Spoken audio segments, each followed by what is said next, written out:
The State, Its Historic Role by Peter Kropotkin. Section 1. In taking the state and its historic role as a subject for this study, I think I am satisfying a much-felt need at the present time, that of examining in depth the very concept of the state, of studying its essence, its past role, and the part it may be called upon to play in the future. It is above all over the question of the state that socialists are divided. Two main currents can be discerned in the factions that exist among us, which correspond to differences in temperaments as well as in ways of thinking, but above all to the extent that one believes in the coming revolution.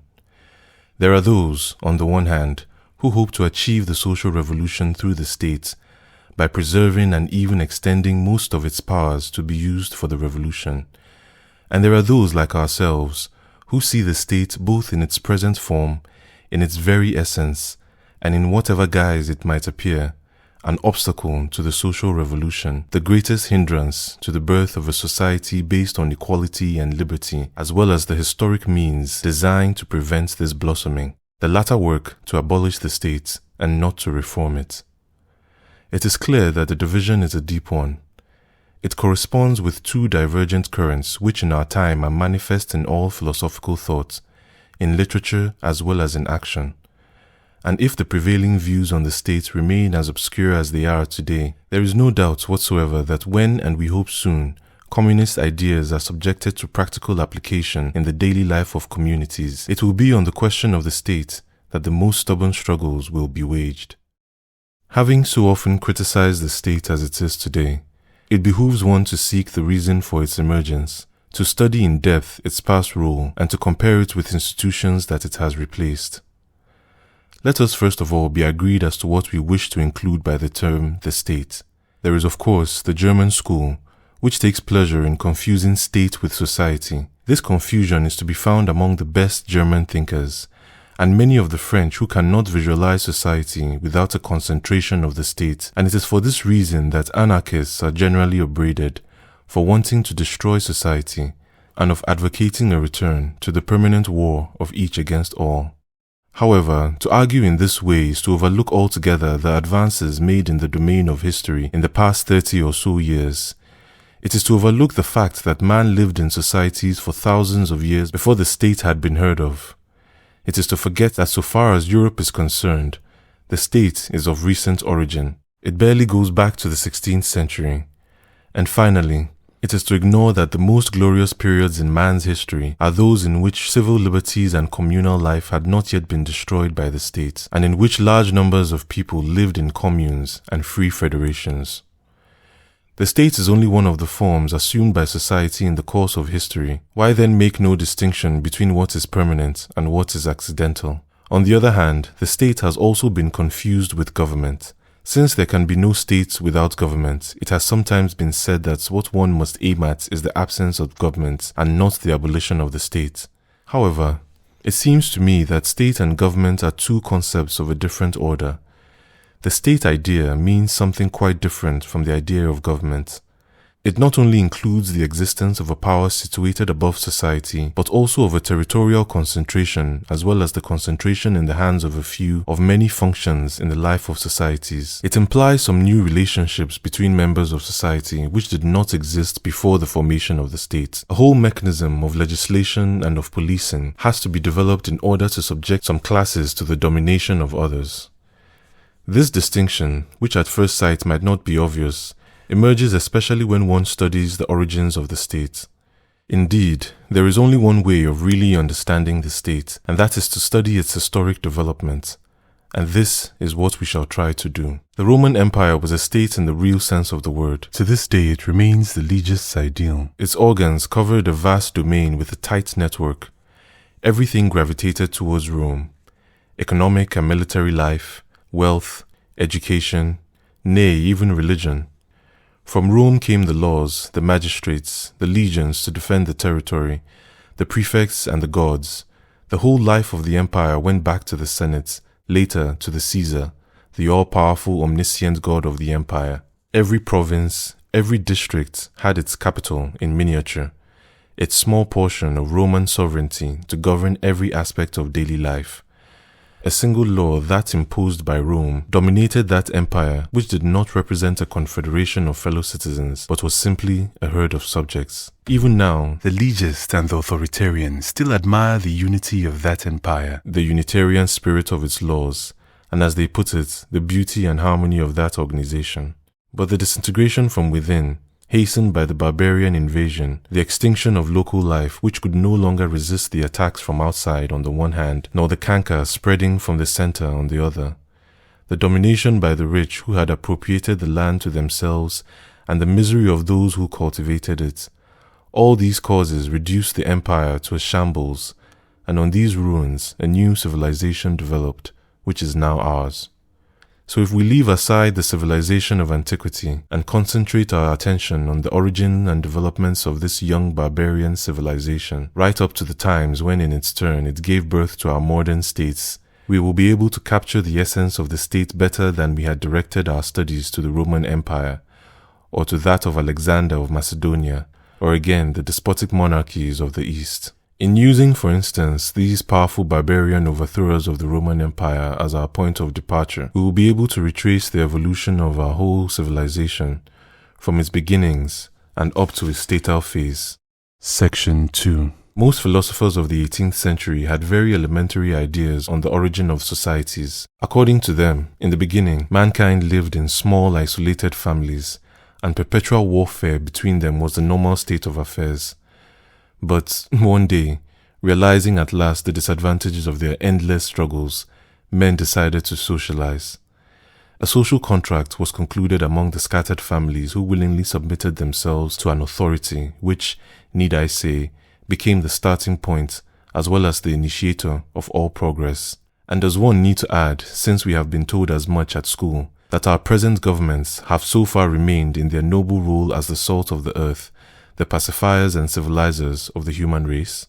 This idea dominated the 18th century, a period in which very little was known about the origins of man, and one must add that in the hands of the encyclopedists and of Rousseau, the idea of the social contract became a weapon with which to fight the divine rights of kings. Nevertheless, in spite of the services it may have rendered in the past, this theory must be seen to be false. The fact is that all animals, with the exception of some carnivores and birds of prey, and some species which are becoming extinct, live in societies. In the struggle for life, it is the gregarious species which have an advantage over those that are not. In every animal classification, they are at the top of the ladder, and there cannot be the slightest doubt that the first human beings with human attributes were already living in societies. Man did not create society. Society existed before man. We now also know, and it has been convincingly demonstrated by anthropology, that the point of departure for mankind was not the family, but the clan, the tribe. The patriarchal family, as we know it, or as it is depicted in Hebrew traditions, did not appear until very much later. Man spent tens of thousands of years in the clan or tribal phase. Let us call it the primitive tribe, or, if you wish, the savage tribe. And during this time, man had already developed a whole series of institutions, habits, and customs, much earlier than the institutions of the patriarchal family. In these tribes, the separate family no more existed than it exists among so many other sociable mammals. Any division within the tribe was mainly between generations, and from a far distant age, going right back to the dawn of the human race, limitations had been imposed to prevent sexual relations between the different generations, which however were allowed between those of the same generation. One can still find traces of that period in some contemporary tribes, as well as in the language, customs, and superstitions of people of a much higher culture. Hunting and food gathering were engaged in by the whole tribe in common, and once their hunger was satisfied, they gave themselves up with passion to their dramatized dances. To this day, we still find tribes who are very close to this primitive phase, living on the periphery of the large continents or in the vicinity of mountainous regions in the least accessible parts of the world. The accumulation of private property could not then take place there, since anything that had been the personal possession of a member of the tribe was destroyed or burned where his body was buried. This is still done in England too, by the gypsies, and funeral rites of civilized people still bear the imprint of this custom. Thus, the Chinese burn paper models of the dead person's possessions, and at the military leader's funeral, his horse, his sword, and decorations accompany him as far as his grave. The meaning of the institution has been lost, but the form has survived. Far from expressing contempt for human life, those primitive people hated murder and blood. To spill blood was considered such a grave matter that every drop spilled, not only human blood, but also that of some animals, required that the aggressor should lose an equal amount of his own blood. Furthermore, murder within the tribe is something quite unknown. For instance, among the Inuits or Eskimos, those survivors of the Stone Age who inhabit the Arctic regions, or among the Aleutians, etc., one definitely knows that there has not been a single murder within the tribe for 50, 60 or more years. But when tribes of different origin, color, and language met in the course of their migrations, it often ended in war. It is true that even the men were seeking to make these encounters more pacific. Tradition, as Maine, Post, and Enis have so well demonstrated, was already developing the germs of what in due course became international law. For instance, a village could not be attacked without warning the inhabitants. Never would anyone dare to kill on a path used by women to reach the spring, and often, to make peace, it was necessary to balance the numbers of men killed on both sides. However, all these precautions and many others besides were not enough. Solidarity did not extend beyond the confines of the clan or tribe. Quarrels arose between people of different clans and tribes, which could end in violence and even murder. From that period, a general law began to be developed between the clans and tribes. Your members have wounded or killed one of ours. We have a right, therefore, to kill one of you or to inflict a similar wound on one of you. And it did not matter who, since the tribe was always responsible for the individual acts of its members.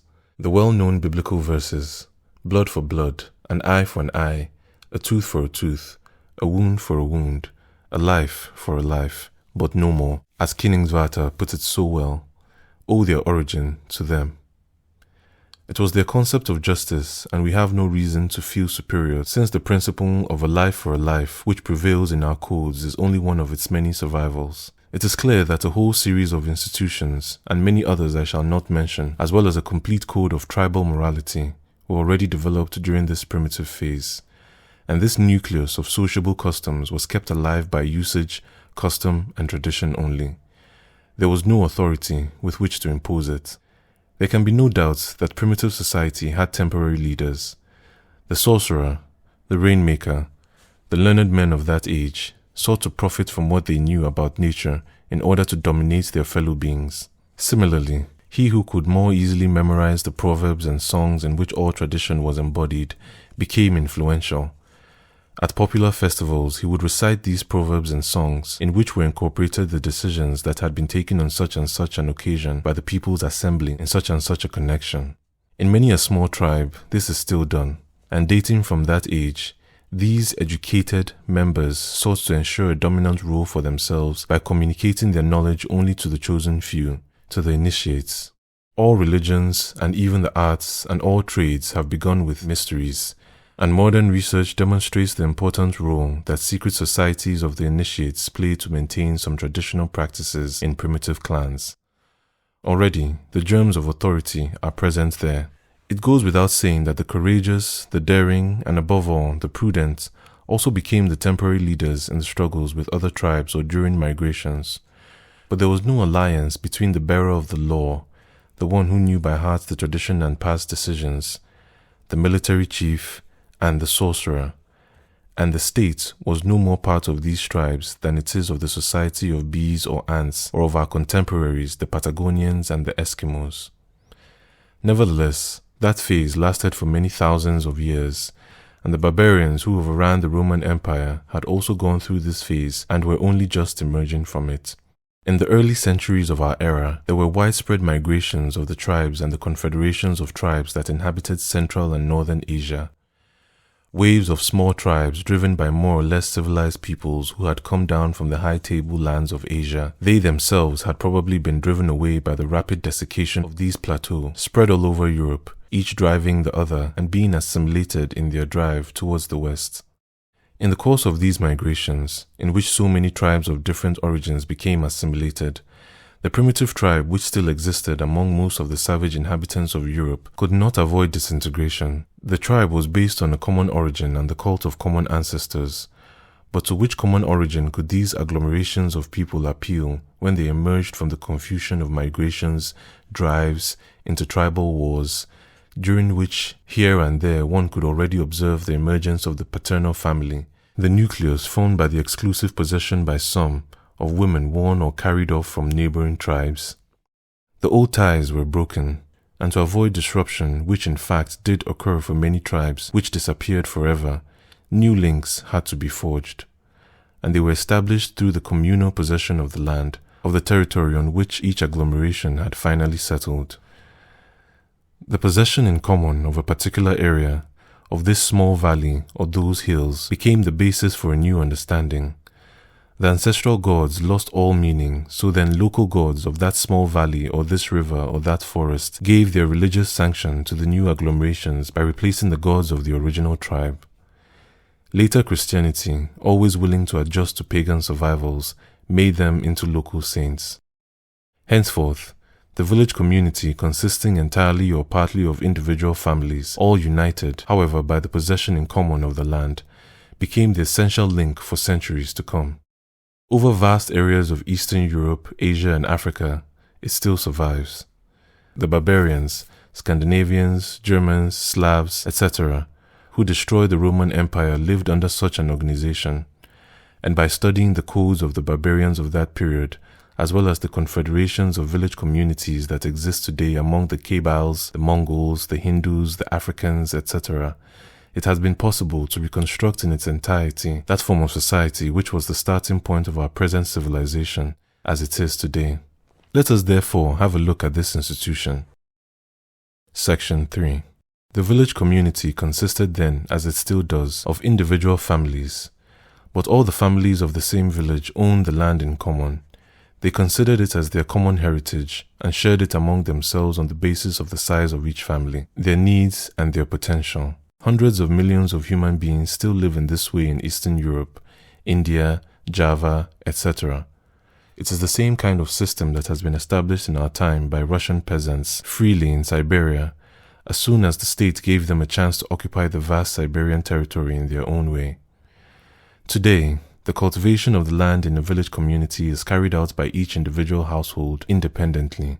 Since all the arable land is shared out between the families, and further shared out when necessary, each cultivates his field as best it can, but originally the land was also worked in common, and this custom is still carried on in many places, at least on a part of the land.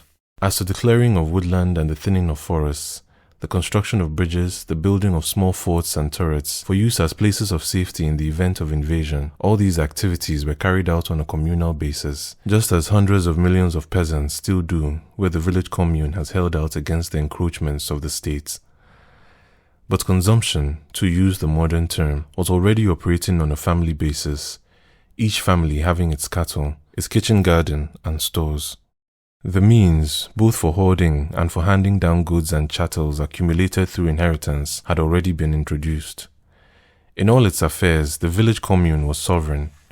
Local custom was law, and the plenary assembly of all the heads of family, men and women, was the judge, the only judge, in civil and criminal matters.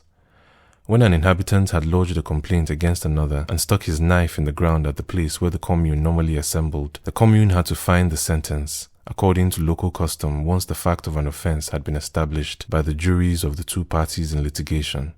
Were I to recount all the interesting aspects of this phase, I would not have the space in which to do so. I must therefore refer the reader to mutual aid.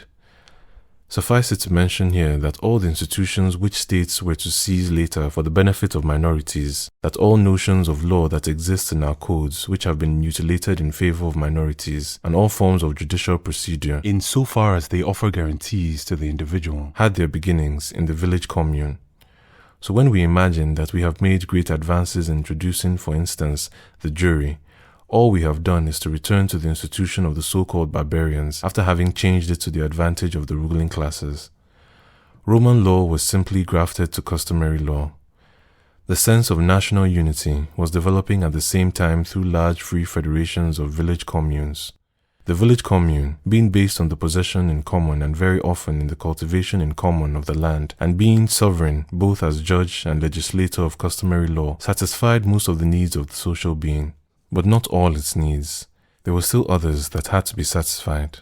Now, the spirit of the times was not to appeal to a government as soon as a new need was making itself felt. On the contrary, the individuals themselves would take the initiative to come together, to join forces, and to federate, to create an entente, large or small, numerous or restricted, which was in keeping with the new need. And society then was literally covered as if by a network of sworn brotherhoods, of guilds for mutual aid, of conjurations in the village as well as outside it, in the federation. We may observe this phase and spirit at work even today among many barbarian federations which have remained outside the modern states copied on the Roman or rather Byzantine model. Thus, to take one example among many, the Kabyles have maintained their village community with the characteristics I have just mentioned, land in common, communal tribunals, etc. But man feels the need for action beyond the narrow confines of his hamlet. Some rove the world seeking adventure as peddlers, others take up some kind of trade or art, and those peddlers and those artisans join together in fraternities even when they belong to different villages, tribes, or confederations. Union is needed for mutual succor on voyages to distant lands, for the mutual exchange of the mysteries of one's trade, and so they join forces. They swear brotherhood and practice it in a way that makes a deep impression on Europeans. It is a real brotherhood, and not just empty words. Furthermore, misfortune can overtake anyone. Who knows but that tomorrow in a brawl a normally gentle and quiet man may exceed the established limits of decorum and sociability. Who knows whether he might resort to blows and inflict wounds. It will be necessary to pay heavy compensation to the offended or wounded party. It will be necessary to plead one's cause before the village assembly, and to reconstruct the facts on the testimony of 6, 10, or 12 sworn brothers, all the more reason to enter a fraternity. Besides, man feels the need to meddle in politics, to engage in intrigue perhaps, or to propagate a particular moral opinion or a particular custom. Finally, external peace has to be safeguarded, alliances with other tribes to be concluded, federations to be constituted far and wide, elements of intertribal law to be spread abroad. Well then, to gratify all these needs of an emotional or intellectual nature, the Kabyles, the Mongols, the Malays do not appeal to a government. They haven't one. Being men of customary law and individual initiative, they have not been perverted from acting for themselves by the corrupting force of government and church. They unite spontaneously. They form sworn brotherhoods, political and religious associations, craft associations, guilds as they were called in the Middle Ages, and kofs as they are called today by the Kabyles. And these kofs extend beyond the boundaries of the hamlet. They extend far and wide, into the desert and into foreign cities, and brotherhood is practiced in these associations. To refuse help to a member of one's kof, even at the risk of losing all of one's possessions and one's life, is to commit an act of treason to the brotherhood. It is to be treated as one's brother's murderer. What we find today among the Kabyles, Mongols, Malays, etc. was the very essence of life of the barbarians in Europe from the 5th to the 12th and even until the 15th century, under the name of guilds, friendships, brotherhoods, etc. Associations abounded for mutual defense, to avenge affronts suffered by some members of the Union, and to express solidarity, to replace the eye for an eye vengeance by compensation, followed by the acceptance of the aggressor in the brotherhood, for the exercise of trades, for aid in case of illness, for defense of the territory, to prevent encroachments of a nascent authority, for commerce, for the practice of good neighborliness, for propaganda, in a word, for all that the Europeans, educated by the Rome of the Caesars and the Popes, nowadays expect from the state. It is even very doubtful whether there was a single man in that period, free man or serf, apart from those who had been banned by their own brotherhoods, who did not belong to a brotherhood or some guild, as well as to his commune. The Scandinavian sagas extol their achievements. The devotion of sworn brothers is the theme of the most beautiful poems. Of course, the church and nascent kings, representatives of the Byzantine or Roman law which reappeared, hurled their excommunications and their rules and regulations at the brotherhood, but fortunately, they remained a dead letter. The whole history of the epoch loses its meaning, and is quite incomprehensible if one does not take those brotherhoods into consideration.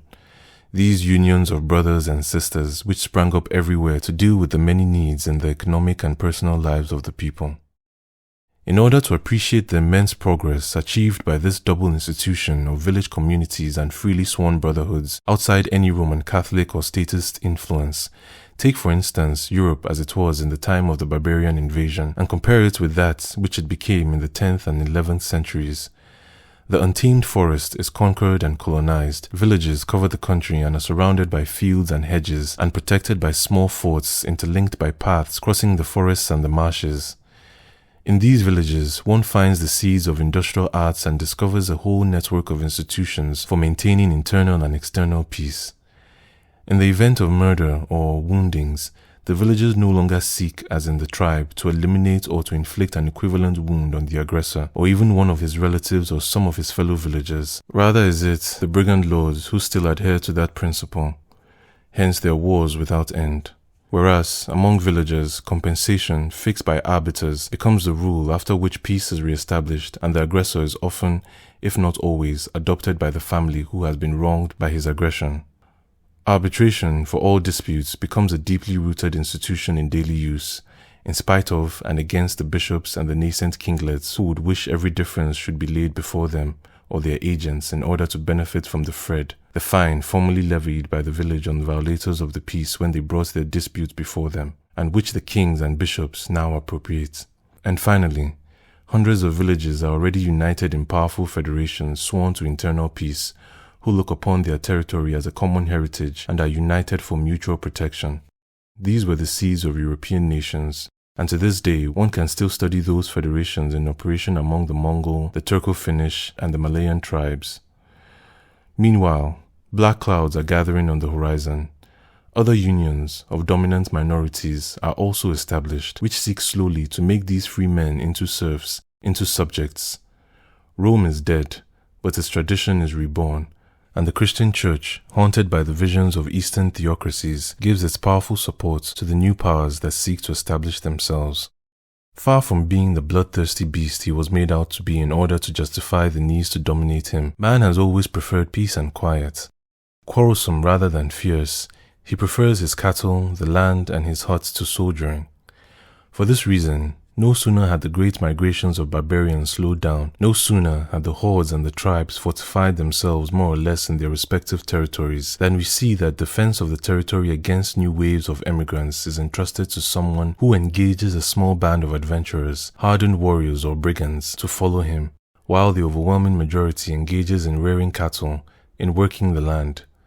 And that defender soon begins to accumulate riches. He gives horses and iron, then very expensive, to the miserable cultivator who has neither horse nor plough, and reduces him to servitude. He also begins to lay down the basis for military power. And at the same time, little by little, the tradition that makes the law is being forgotten by the majority. In each village, only a few old folk can remember the verses and songs containing the precedents on which customary law is based, and on festive occasions they repeat these before the community. And slowly, certain families make it their specialty, transmitted from father to son, of remembering these songs and verses, of preserving the purity of the law. Villagers would go to them to adjudicate on complicated disputes, especially when two confederations could not agree to accept the decisions of the arbiters chosen from among themselves. Princely and royal authority is already germinating in these families, and the more I study the institutions of that period, the more do I see that customary law did much more to create that authority than did the power of the sword. Man allowed himself to be enslaved much more by his desire to punish the aggressor according to the law than by direct military conquest. And gradually, the first concentration of powers, the first mutual assurance for domination, by judge and military leader, is made against the village community. A single man assumes these two functions. He surrounds himself with armed men to carry out the judicial decisions. He fortifies himself in his turret. He accumulates for his family the riches of the time, bread, cattle, iron, and slowly imposes his domination over the peasants in the vicinity. The learned man of the period, that is the sorcerer or the priest, soon gave him his support either to share his power or by adding force to the knowledge of customary law to his powers. As a feared magician, the priest takes it over himself, from which stems the temporal authority of the bishops in the 9th, 10th, and 11th centuries. I would need a series of lectures rather than a chapter to deal with this subject, which is so full of new lessons, and to recount how free men gradually became serfs, forced to work for the lord of the manor, temporal or clerical, of how authority was built up over the villages and boroughs in a tentative groping manner, of how the peasants leagued together, rebelled, struggled, to oppose this growing domination, of how they perished in those attacks against the thick walls of the castle and against the men clad in iron defending it. It will be enough for me to say that round about the 10th and 11th centuries, the whole of Europe appeared to be moving towards the constitution of those barbarian kingdoms similar to the ones found today in the heart of Africa, or those of theocracies one knows about from Oriental history. This could not happen in a day, but the seeds of those petty royalties and for those petty theocracies were already there and were increasingly manifesting themselves. Fortunately, the barbarian spirits, Scandinavian, Saxon, Celt, German, Slav, which for 7 or 8 centuries had incited men to seek the satisfaction of their needs through individual initiative and through free agreement between the brotherhoods and guilds. Fortunately, that spirit persisted in the villages and boroughs. The barbarians allowed themselves to be enslaved. They worked for the master, but their feeling for free action and free agreement had not yet been broken down. Their brotherhoods were more alive than ever, and the Crusades had only succeeded in arousing and developing them in the West. And so the revolution of the urban communities, resulting from the union of the village community and the sworn brotherhood of the artisans and the merchants, which had been prepared long since by the federal mood of the period, exploded in the 11th and 12th centuries with striking effect in Europe. It had already started in the Italian communities in the 10th century.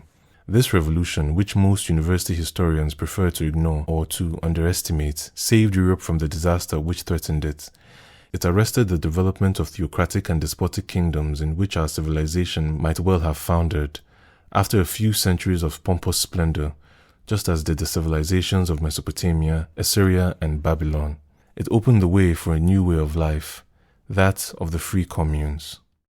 Section 4. It is easy to understand why modern historians, trained in the Roman way of thinking, and seeking to associate all institutions with Rome, find it so difficult to appreciate the communalist movement that existed in the 11th and 12th centuries. This movement, with its virile affirmation of the individual, and which succeeded in creating a society through the free federation of men, of villages and of towns, was the complete negation of the Unitarian centralizing Roman outlook with which history is explained in our university curricula.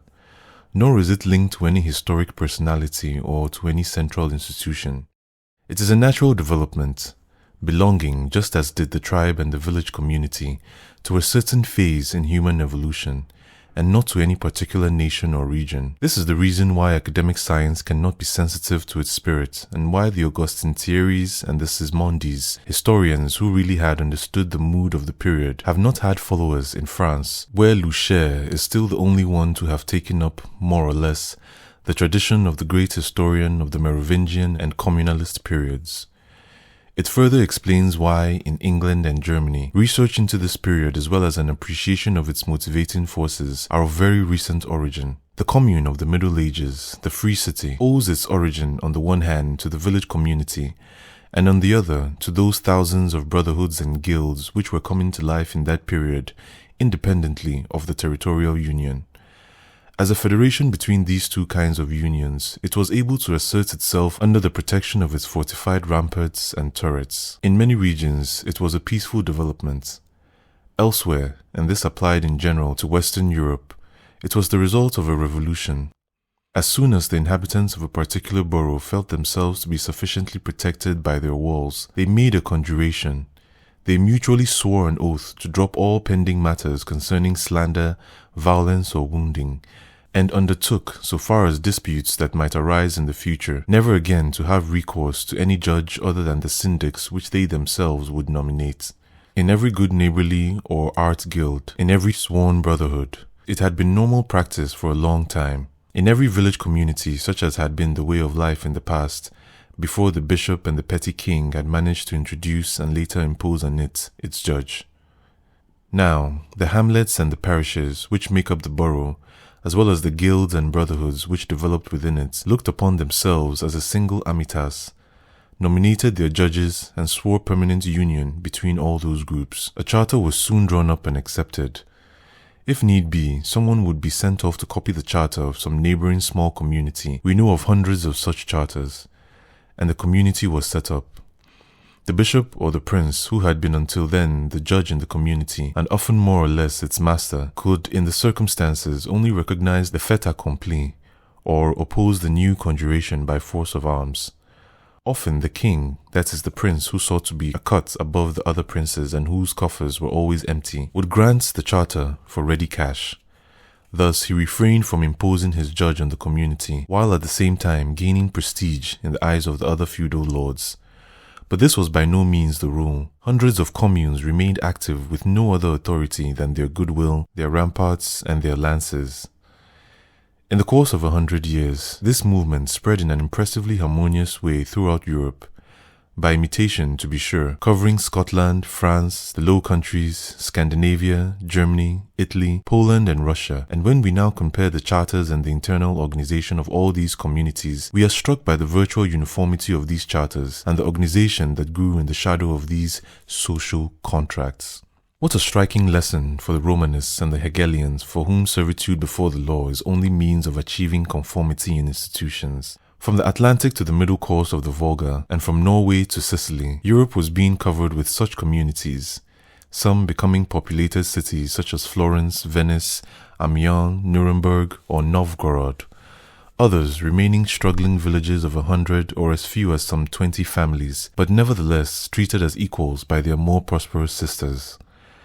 As organisms bubbling with life, communities obviously developed in different ways. Geographical location, the nature of external commerce, and resistance from outside to overcome all gave each community its own history. But for all of them, the basic principle was the same friendship, amitas, of the village communities and the guilds associated within the precincts, whether it was Pskov in Russia and Bruges in Flanders, a village of 300 inhabitants in Scotland, or prosperous Venice with its islands, a village in the north of France, or one in Poland, or even Florence, La Belle. They all represent the same amitas, the same friendship of the village communes and guilds, united behind the walled precincts. Their constitution, in its general characteristics, is the same. Generally, the walls of the town grew longer and thicker as the population grew, and were flanked by towers which grew taller and taller, and were each raised by this or that district or guild, and consequently displayed individual characteristics. The town was divided into 4, 5, or 6 sections or sectors, which radiated from the citadel or the cathedral towards the city ramparts. Each of these sectors was inhabited mainly by an art or trade, whereas the new trades, the young arts, occupied the suburbs, which in due course were enclosed by a new fortified wall. The street or the parish represented the territorial unit, corresponding to the earlier village community. Each street or parish had its popular assembly, its forum, its popular tribunal, its priest, its militia, its banner, and often its seal, the symbol of its sovereignty. Though federated with other streets, it nevertheless maintained its independence. The professional unit, which often was more or less identified with the district or with the sector, was the guild, the trade union. The latter also had its saints, its assembly, its forum, and its judges. It had its funds, its landed property, its militia, and its banner. It also had its seal, symbol of its sovereignty.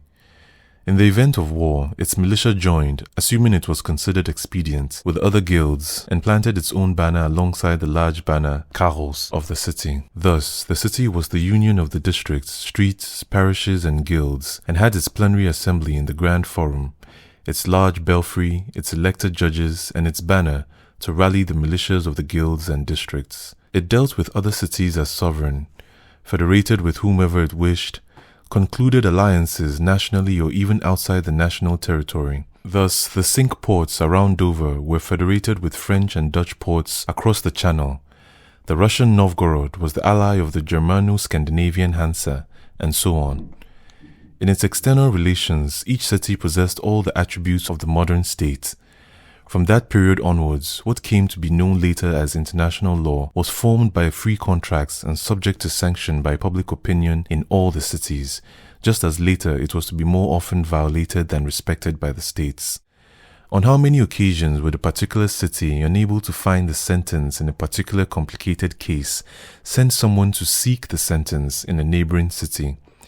How often was the prevailing spirit of that period, arbitration rather than the judge's authority, demonstrated with two communes taking a third one as arbitrator? The trades also acted in this way. Their commercial and craft relations extended beyond the city, and their agreements were made without taking into account nationality. And when in our ignorance we boast of our international workers' congresses, we forget that by the 15th century, international congresses of trades and even apprentices were already being held. Lastly, the city either defended itself against aggressors and itself waged fierce war against the feudal lords in the neighborhood, naming each year one or two military commanders for its militias, or it accepted a military defender, a prince or a duke which it selected for 1 year and dismissed at will. For the maintenance of his soldiers, he would be given the receipts from judicial fines, but he was forbidden to interfere in the affairs of the city. Or if the city were too weak to free itself from its neighbors, the feudal vultures, it kept, as its more or less permanent military defender, the bishop or the prince of a particular family. Guelph or Ghibelline in Italy, the Rurik family in Russia, or the Ogierds in Lithuania, but was jealously vigilant in preventing the authority of the bishop or the prince extending beyond the men encamped in the castle. They were even forbidden to enter the city without permission. To this day, the King of England cannot enter the city of London without the permission of the Lord Mayor. The economic life of the cities in the Middle Ages would deserve to be recounted in detail. The interested reader is referred to what I have written on the subject in Mutual Aid, in which I rely on a vast body of up-to-date historic research on the subject. Here, it must suffice simply to note that internal commerce was dealt with entirely by the guilds, not by individual artisans, prices being established by mutual agreement. Furthermore, at the beginning of that period, external commerce was dealt with exclusively by the city. It was only later that it became the monopoly of the Merchants' Guild, and later still of individual merchants. Furthermore, nobody worked on Sundays, nor on Saturday afternoons. Bath Day, the provisioning of the principal consumer goods, was always handled by the city, and this custom was preserved for corn in some Swiss towns until the middle of the 19th century. In short, there is a massive and varied documentation to show that mankind has not known, either before or since, a period of relative well-being assured to everybody as existed in the cities of the Middle Ages. The present poverty, insecurity, and physical exploitation of labor were then unknown. Section 5. With these elements, liberty, organization from the simple to the complex, production and exchange by the trades, guilds, foreign trade handled by the whole city and not by individuals, and the purchase of provisions by the city for resale to the citizens at cost price. With such elements, the town of the Middle Ages for the first 2 centuries of their free existences became centers of well-being for all the inhabitants, centers of wealth and culture, such as we have not seen since. One has but to consult the documents which made it possible to compare the rates at which work was remunerated and the cost of provisions. Rogers has done this for England and a great number of German writers for Germany, to learn that the labor of an artisan and even of a simple day laborer was paid at a rate not attained in our time, not even by the elites among workers.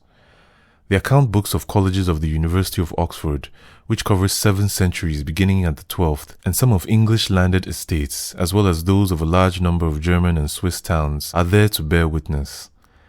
If one also considers the artistic finish and amount of decorative work the craftsman of that period put into not only the objects of art he produced, but also in the simplest of household utensils, a railing, a candlestick, a piece of pottery, one realizes that he did not know what it meant to be hurried in his work, or overworked as is the case in our time, that he could forge, sculpt, weave or embroider, as only a very small number of worker artists among us can manage nowadays. Finally, if one runs through the list of donations made to the churches and the communal houses of the parish, the guild or the city, both in works of art, decorative panels, sculptures, wrought iron and cast metal, and in money, one realizes the degree of well-being attained by those cities. One also has an insight into the spirit of research and invention which manifested itself, and of the breath of freedom which inspired their works, the feeling of brotherly solidarity that grew up in these guilds in which men of the same trade were united, not simply for commercial and technical reasons, but by bonds of sociability and brotherhood. Was it not in fact the rule of the guild that 2 brothers should sit at the bedside of each sick brother, a custom which certainly required devotion in those times of contagious diseases and the plague, and to follow him as far as the grave, and then look after his widow and children? Abject poverty, misery, uncertainty of the morrow for the majority, and the isolation of poverty, which are the characteristics of our modern cities, were quite unknown in those free oases which emerged in the 12th century amidst the feudal jungle. In those cities, sheltered by their conquered liberties, inspired by the spirit of free agreement and of free initiative, a whole new civilization grew up and flourished in a way unparalleled to this day. All modern industry comes to us from these cities. In 3 centuries, industries and the arts attained such perfection that our century has only been able to surpass them in speed of production, but rarely in quality, and very rarely in the intrinsic beauty of the product. All the arts we seek in vain to revive now, the beauty of Raphael, the strength and boldness of a Michelangelo, the art and science of a Leonardo da Vinci, the poetry and language of a Dante, and not least, the architecture to which we owe the cathedrals of Laon, Reims, Cologne, Pisa, Florence, as Victor Hugo so well put it, le peuple en fout le maçon. They were built by the people. The treasures of sheer beauty of Florence and Venice, the town halls of Bremen and Prague, the towers of Nuremberg and Pisa, and so on ad infinitum, all was the product of that age. Do you wish to measure the progress of that civilization at a glance? Then compare the dome of St. Mark in Venice with the rustic arch of the Normans, the paintings of Raphael with the embroidery of the Bayeux tapestries, instruments of mathematics and physics, and the clocks of Nuremberg with the hourglasses of the preceding centuries, the rich language of a Dante with his uncouth Latin of the 10th century. A new world was born between the two. With the exception of that other glorious period, once more of the free cities of ancient Greece, never had humanity made such giant step forward. Never, in the space of 2 or 3 centuries, had man undergone such far-reaching changes, nor so extended his power over the forces of nature. You are perhaps thinking of the civilization and progress of our century, which comes in for so much boasting, but in each of its manifestations, it is only the child of a civilization that grew up with the free communes. All the great discoveries made by modern science, the compass, the clock, the watch, printing, maritime discoveries, gunpowder, the laws of gravitation, atmospheric pressure of which the steam engine is a development, the rudiments of chemistry, the scientific method already outlined by Roger Bacon and applied in Italian universities. Where do all these originate, if not in the free cities, in the civilization which was developed under the protection of communal liberties? It will perhaps be pointed out that I am forgetting the internal conflicts, the domestic struggles with which the history of these communes is filled, the street riots, the bitter wars waged against the lords, the insurrection of the young arts against the old arts, the blood spilled in those struggles, and in the reprisals that followed. No, in fact, I forget nothing. But like Leo and Botta, the 2 historians of medieval Italy, and Sismondi, Ferrari, Gino Caponi, and so many others, I see that those struggles were the very guarantee of a free life in the free city. I perceive a renewal, a new impetus towards progress after each of those struggles. After having recounted in detail these struggles and conflicts, and having measured also the greatness of the progress achieved while blood was being shed in the streets, well-being assured for all the inhabitants and civilization renewed, Leo and Botta concluded with this idea, which is so just and of which I am frequently reminded. I would like to see it engraved in the minds of every modern revolutionary. A commune, they said, does not represent the picture of a moral whole, does not appear universal in its manner of being, as the human mind itself, except when it has admitted conflict, opposition. Yes, conflict, freely debated without an outside force, the state adding its immense weight to the balance in favor of one of the forces engaged in the struggle. I believe with these 2 writers that often more harm has been done by imposing peace, because one linked together opposites in seeking to create a general political order, and sacrificed individualities and small organisms in order to absorb them in a vast, colorless and lifeless whole. It is for this reason that the communes, so long as they did not themselves seek to become states and to impose around them submission in a vast, colorless and lifeless whole, for this reason they grew and gained a new lease of life from each struggle, and blossomed to the clatter of swords in the streets. Whereas 2 centuries later, that same civilization collapsed in the wake of wars fathered by the states. In the commune, the struggle was for the conquest and defense of the liberty of the individual, for the federative principle, for the right to unite and to act, whereas the states' wars had as their objective the destruction of these liberties, the submission of the individual, the annihilation of the free contract, and the uniting of men in a universal slavery to king, judge, and priest, to the state. Therein lies all the difference. There are struggles and conflicts which are destructive, and there are others which drive humanity forwards. Section 6. In the course of the 16th century, the modern barbarians were to destroy all that civilization of the cities of the Middle Ages. These barbarians did not succeed in annihilating it, but in halting its progress at least 2 or 3 centuries. They launched it in a different direction, in which humanity is struggling at this moment without knowing how to escape. They subjected the individual, they deprived him of all his liberties, they expected him to forget all his unions based on free argument and free initiative. Their aim was to level the whole of society to a common submission to the master. They destroyed all ties between men, declaring that the state and the church alone must henceforth create union between their subjects, that the church and the state alone have the task of watching over the industrial, commercial, judicial, artistic, emotional interests for which men of the 12th century were accustomed to unite directly. And who are these barbarians? It is the state. The Triple Alliance finally constituted of the military chief, the Roman judge, and the priest, the three constituting a mutual assurance for domination, the three united in one power which will command in the name of the interests of society and will crush that same society. One naturally asks oneself, how were these new barbarians able to overcome the communes hitherto so powerful? Where did they find the strength for conquest? In the first place, they found it in the village, just as the communes of ancient Greece proved unable to abolish slavery, and for that reason perished, so the communes of the Middle Ages failed to free the peasant from serfdom at the same time as the townsman. It is true that almost everywhere at the time of his emancipation, the townsman, himself a farming craftsman, had sought to carry the country folk with him to help him throw off the yoke. For 2 centuries, the townsmen in Italy, Spain, and Germany were engaged in a bitter war against the feudal lords. Feats of heroism and perseverance were displayed by the burghers in that war on the castles. They bled themselves white to become masters of the castles of feudalism and to cut down the feudal forest that surrounded them. But they only partially succeeded. War-weary, they finally made peace over the heads of the peasants. To buy peace, they handed over the peasants to the lord, as long as he lived outside the territory conquered by the commune. In Italy and Germany, they ended up accepting the lord as burgher, on condition that he came to live in the commune. Elsewhere, they finished by sharing his dominion over the peasants. And the Lord took his revenge on this low rabble of the towns, whom he hated and despised, making blood flow on the streets by struggles and the practice of retaliation among noble families, which did not bring their differences before the syndics and the communal judges, but settled them with the sword, in the street, driving one section of town dwellers against another. The Lord also demoralized the commune with his favors, by intrigues, his lordly way of life, and by his education received at the court of the bishop or the king.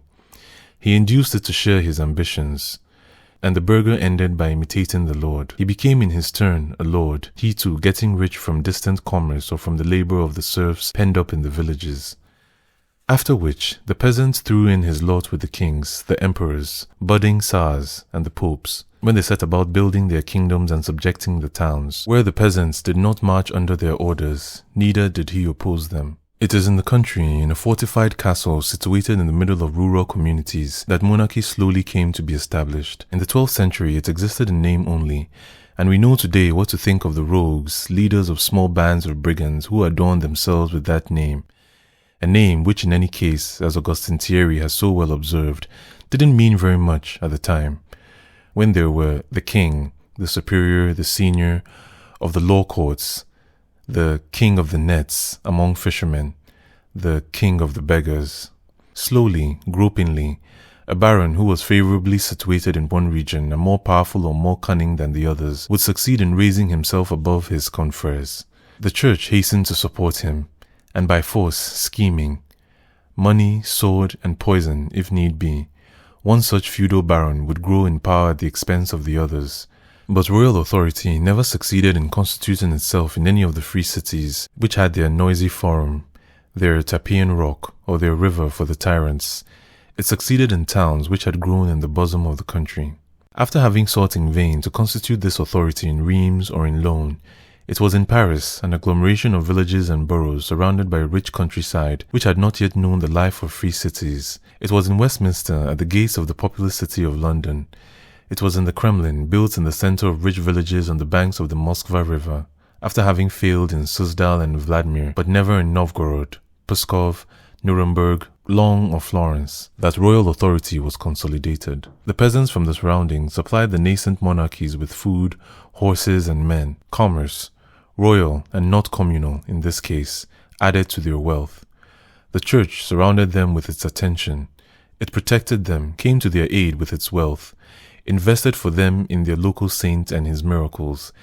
It surrounded with its veneration the Notre Dame of Paris or the image of the Virgin of Iberia in Moscow. And while the civilization of the free cities, freed from the bishops, gathered its youthful momentum, the church worked relentlessly to reconstitute its authority through the intermediary of the nascent monarchy, surrounding with its attention, incense, and money the royal cradle of the one it had finally chosen to re-establish with him and through him its ecclesiastical authority.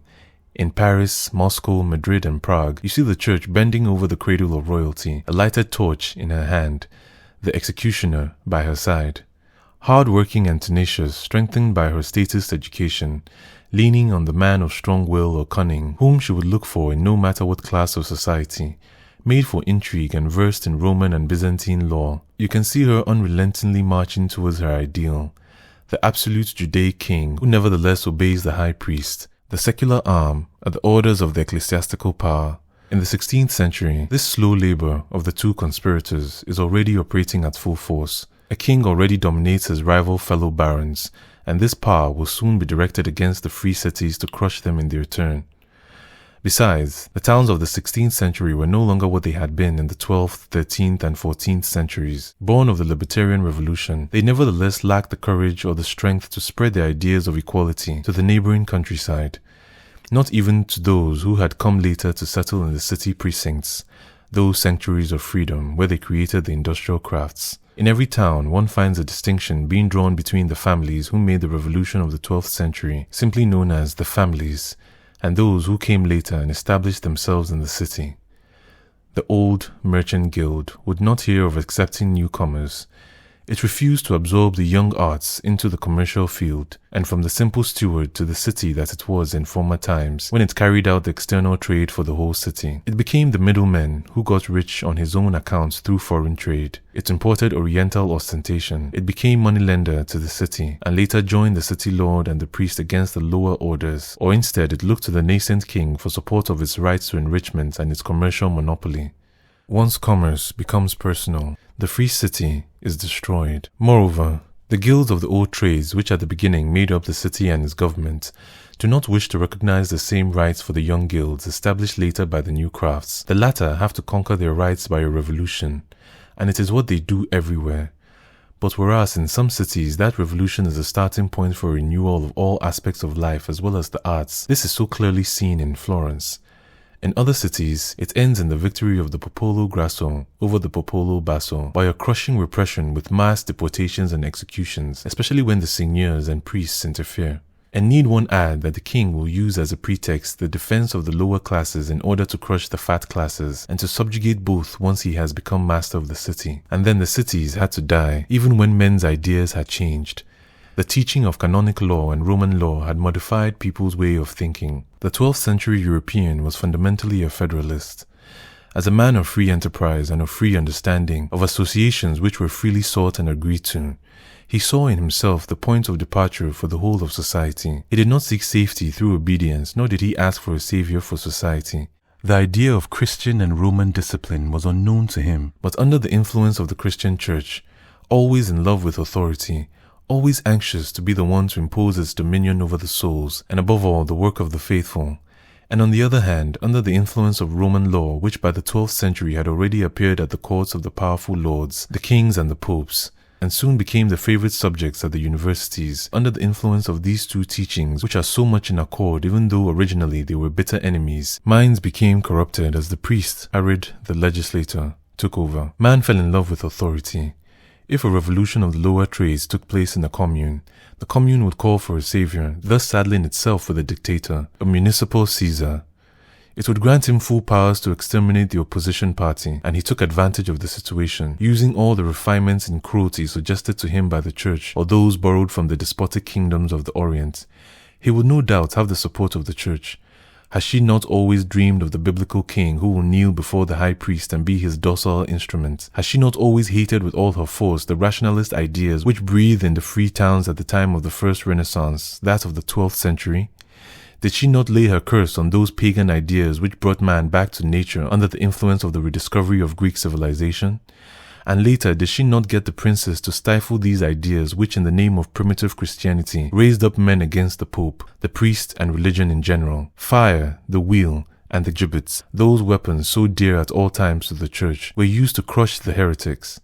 No matter what the instrument might be, pope, king, or dictator, so long as fire, the wheel, and the gibbets operated against her enemies. And in the shadow of this double indoctrination of the Roman jurist and the priest, the federalist spirit which had created the free commune, the spirit of initiative and free association, was dying out and making way for the spirit of discipline and pyramidal authoritarian organization.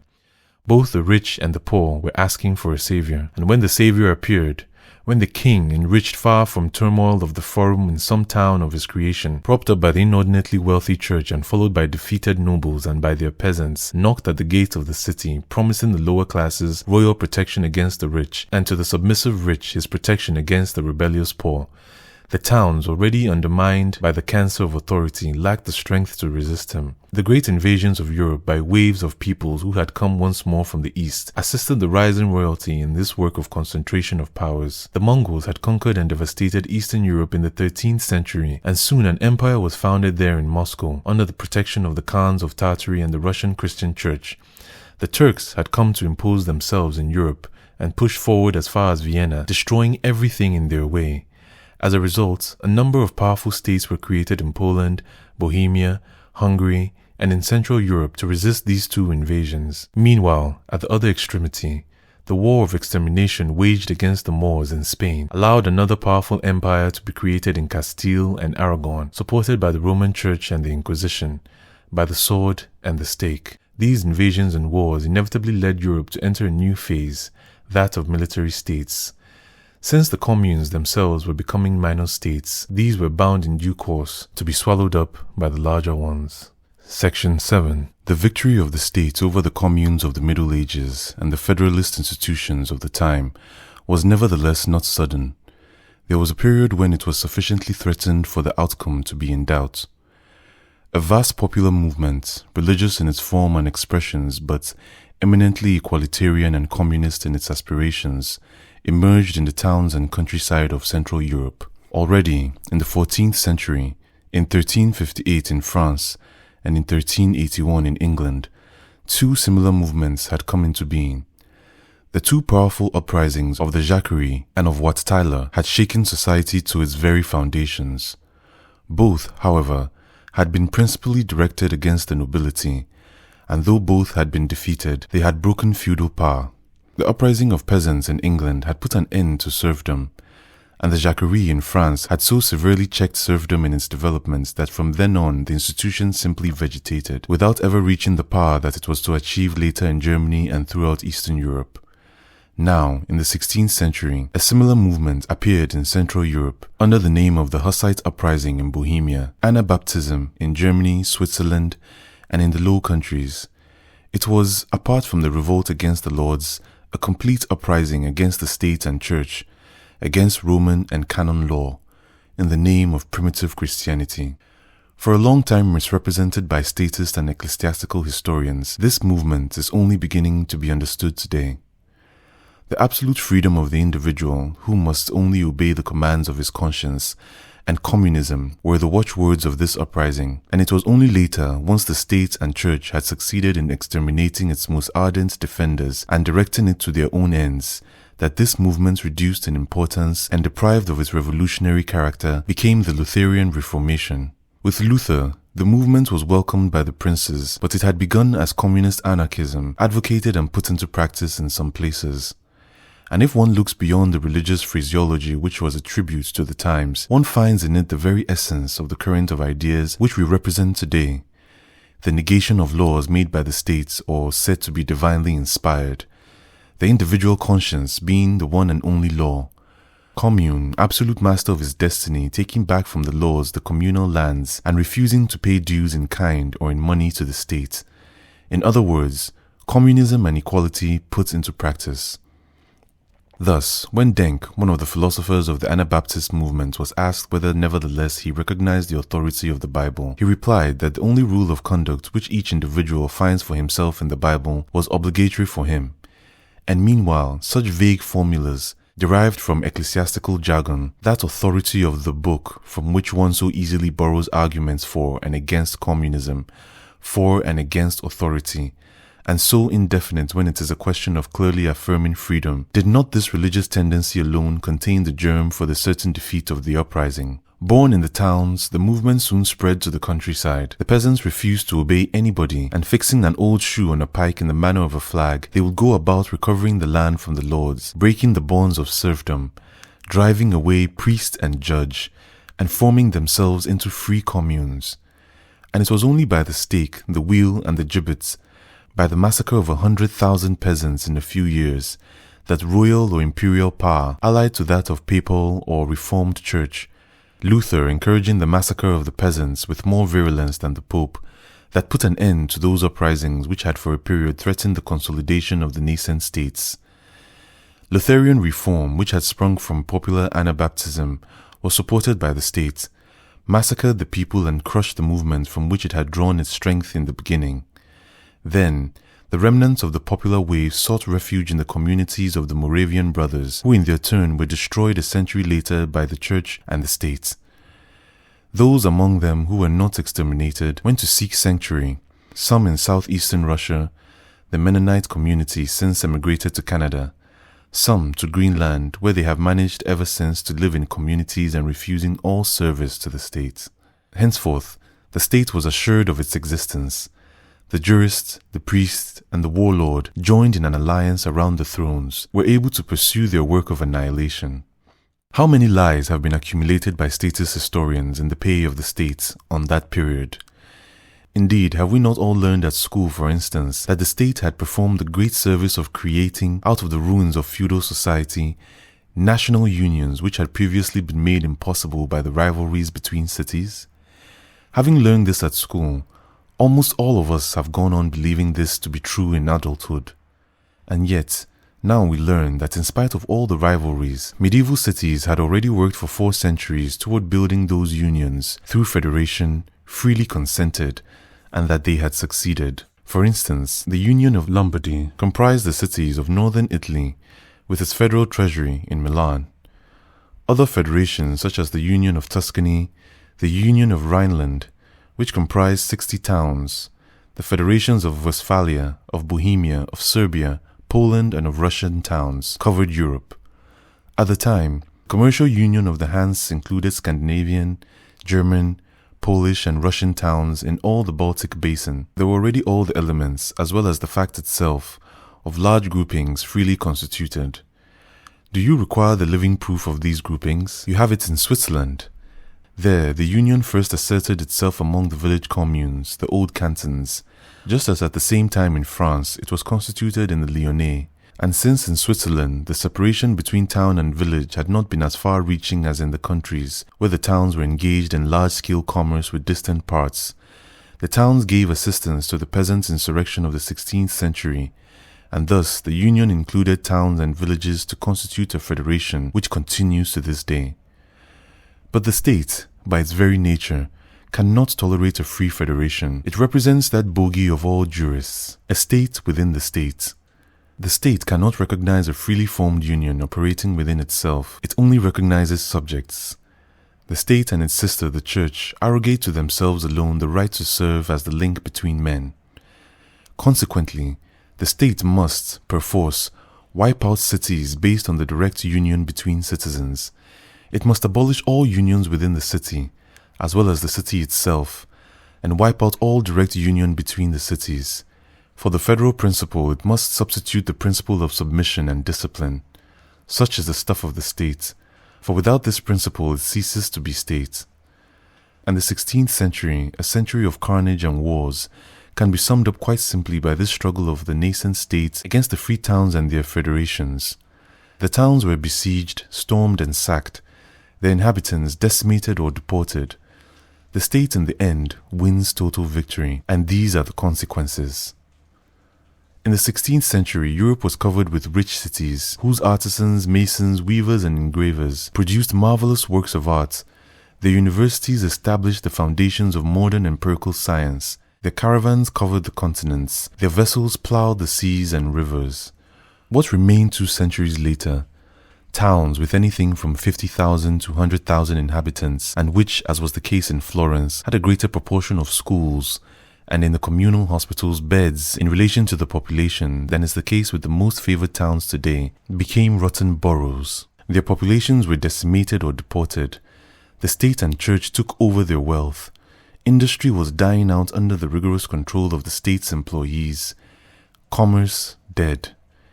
Even the roads which had hitherto linked these cities became impassable in the 17th century. State is synonymous with war. Wars devastated Europe and managed to finish off the towns which the state had not yet directly destroyed. With the towns crushed, at least the villages gained something from the concentration of state power? Of course not. One has only to read what the historians tell us of life in the Scottish countryside, or in Tuscany and in Germany in the 16th century, and compare these accounts with those of extreme poverty in England in the years around 1648, in France under Louis XIV, the Roi Soleil, in Germany, in Italy, everywhere, after a century of state domination. Historians are unanimous in declaring that extreme poverty exists everywhere. In those places where serfdom had been abolished, it is reconstituted under 1,000 new guises, and where it had not yet been destroyed, it emerges under the aegis of ancient slavery or worse. In Russia, it was the nascent state of the Romanovs that introduced serfdom and soon gave it the characteristics of slavery. But could anything else come out of state or wretchedness, since its first concern, once the towns had been crushed, was to destroy the village communes and all the ties between the peasants, and then to surrender their lands to sacking by the rich, and to bring them all individually into subjection to the official, the priest or the lord? Section 8. The role of the nascent state in the 16th and 17th centuries in relation to the urban centers was to destroy the independence of the cities, to pillage the rich guilds of merchants and artisans, to concentrate in its hands the external commerce of the cities and to ruin it, to lay hands on the internal administration of the guilds and subject internal commerce as well as all manufactures in every detail to the control of a host of officials, and in this way to kill industry and the arts by taking over the local militias and the whole municipal administration, crushing the weak in the interest of the strong by taxation and ruining the countries by wars. Obviously, the same tactic was applied to the villages and the peasants. Once the state felt strong enough, it eagerly set about destroying the village commune, ruining the peasants in its clutches and plundering the common lands. Historians and economists in the pay of the state teach us, of course, that the village commune, having become an outdated form of land possession which hampered progress in agriculture, had to disappear under the action of natural economic forces. The politicians and the bourgeois economists are still saying the same thing now, and there are even more revolutionaries and socialists who claim to be scientific socialists who repeat this stock fable learned at school. Well, never has such an odious lie been uttered in the name of science.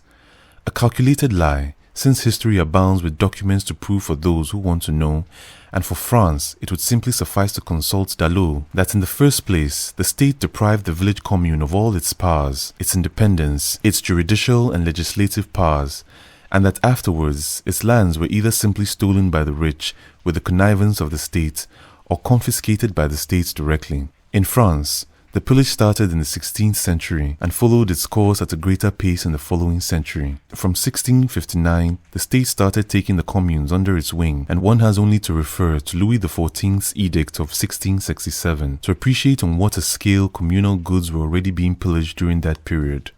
Each one has made the best of it for his best interests. They have been shared.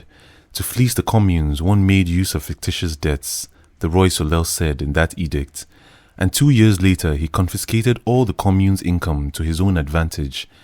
Such is the meaning of a natural death in the language which claims to be scientific. In the following century, at a low estimate, half the communally owned lands were simply taken over by the nobility and the clergy under the aegis of the state, and nevertheless the commune continued in existence until 1787. The village assembly met under the elm tree, apportioned the lands, distributed the tax demands. Documentary evidence can be found in Babot, Le Village sous l'Ancien Régime. Turgot, in the province in which he was the administrator, had already found the village assemblies too noisy, and under his administration they were abolished and replaced by assemblies elected from among the village bigwigs. And on the eve of the revolution of 1787, the state generalized that measure. The maire had been abolished, and the affairs of the commune thus came into the hands of a few syndics, elected by the richest bourgeois and peasants.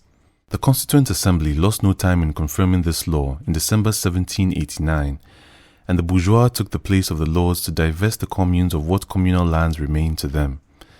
It therefore needed one Jacquerie after another, in 1793, to confirm what the peasants in revolt had just achieved in eastern France. That is to say, the Constituent Assembly gave orders for the return of the communal lands to the peasants, which was in fact only done when already achieved by revolutionary action. It is the fate of all revolutionary laws, and it is time that it was understood. They are only enacted after the fait accompli. But whilst recognizing the rights of the communes to the lands that had been taken away from them since 1669, the law had to add some of its bourgeois venom. Its intention was that the communal lands should be shared in equal parts only among the citizens, that is, among the village bourgeoisie. By a stroke of the pen, it wanted to dispossess the inhabitants and the bulk of the impoverished peasants who were most in need of these lands. Whereupon, fortunately, there were new Jacqueries, and in July 1793, the convention authorized the distribution of the land among all the inhabitants individually. Again, something that was carried out only here and there and served as a pretext for a new pillage of communal lands. Were these measures not already enough to provoke what those gentlemen call the natural death of the commune? Yet, for all that, the commune went on living. So on August 24, 1794, reaction having seized power, it struck the major blow. The state confiscated all the communal lands and used them as a guarantee fund for the national debt, putting them up for auction and surrendering them to its creatures, the Thermidorians. This law was happily repealed on the 2 Prairial Year 5, after 3 years of rushing after the spoils. But by the same stroke of the pen, the communes were abolished and replaced by cantonal councils, in order that the state could more easily pack them with its creatures. This lasted until 1801, when the village communes were reintroduced. But then, the government itself undertook to appoint the mayors and the syndics in each of the 36,000 communes. And this absurdity lasted until the Revolution of July 1830, after which the law of 1789 was reintroduced. And in the meantime, the communal lands were again confiscated entirely by the state in 1813 and pillaged for the next 3 years. What remained was not returned to the communes until 1816. Do you think that was the end? Not at all. Each new regime saw in the communal lands a means of compensating its henchmen. Thus, from 1830, on 3 different occasions, the first in 1837 and the last under Napoleon III, laws were promulgated to force the peasants to share what remained to them of the communal forests and pastures, and 3 times was the state obliged to abrogate these laws because of the resistance of the peasants. Nevertheless, Napoleon III took advantage of this situation to seize a few large estates and to make presents of them to his creatures. Such are the facts, and this is what those gentlemen call in scientific language the natural death of communal ownership under the influence of economic laws. One might as well call the massacre of 100,000 soldiers on the battlefield natural death. Now, what was done in France was also done in Belgium, in England, Germany, and in Austria, everywhere in Europe except in the Slav countries. But then, the periods of outbreaks of pillaging of the communes are linked throughout Europe. Only the methods vary. Thus, in England, they dared not proceed with general measures, but preferred to pass through Parliament some thousands of separate enclosure acts by which, in every special case, Parliament sanctioned confiscation. It does so to this day, and gave the squire the right to keep the communal lands that he had ring-fenced. And whereas nature had until now respected the narrow furrows by which the communal fields were divided temporarily among the families of a village in England, and though we have in the writings of somebody called Marshall clear descriptions of this form of possession at the beginning of the 19th century, and though communal economy has survived in some communes up to the present time, there is no lack of scholars, such as Seebohm, worthy emulator of Fustel de Coulanges, to maintain and teach that the commune never existed in England except in the form of serfdom. In Belgium, in Germany, in Italy and Spain, we find the same methods being used, and in one way or another, the individual seizure of the lands that were once communal was almost completed in Western Europe by the 1850s. Of their communal lands, the peasants only retain a few scraps. This is the way the mutual alliance between the lord, the priest, the soldier and the judge, that we call the state, acted towards the peasants in order to strip them of their last guarantee against extreme poverty and economic bondage.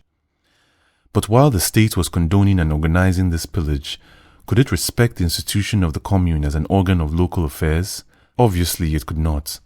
For to admit that some citizens should constitute a federation which takes over some of the functions of the state would have been a contradiction of first principles. The state demands from its subjects a direct personal submission without intermediaries. It demands equality in slavery. It cannot admit of a state within a state.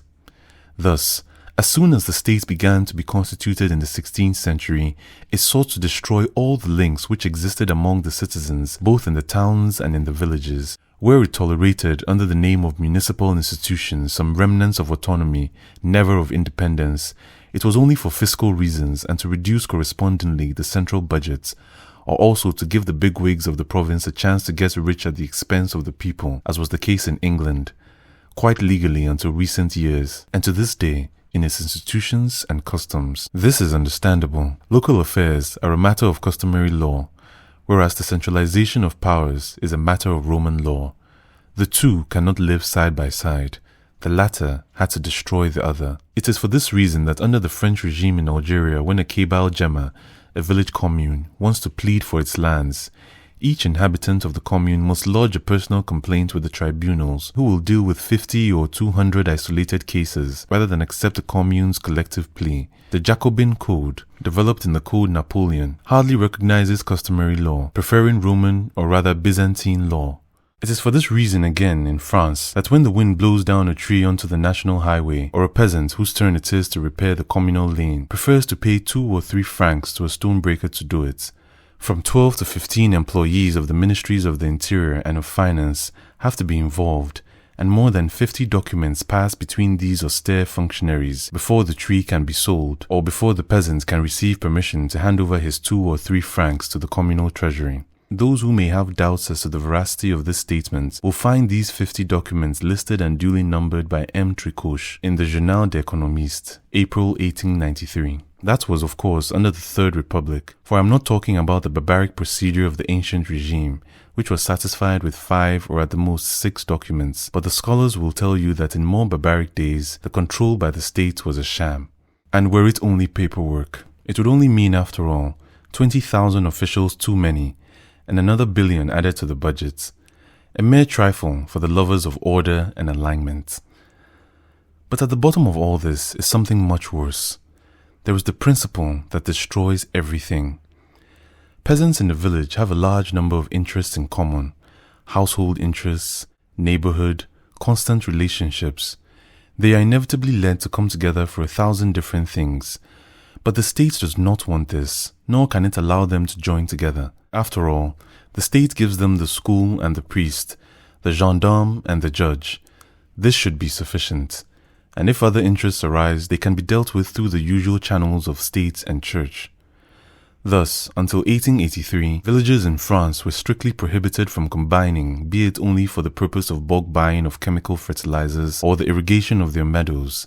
It was not until 1883 to 1886 that the Republic made up its mind to grant the peasants this right by voting in the law on trades unions, which, however, was hedged in with provisos and conditions. And we, who are stupefied by state education, can rejoice in the sudden advances made by agricultural unions, without blushing at the thought that this right, which had been denied the peasants until now, was one enjoyed without question by every man, free or serf, in the Middle Ages. We have become such slaves that we already look upon it as a victory for democracy. This is the stage we have reached in brainwashing, thanks to a system of education deformed and vitiated by the state and our statist prejudices.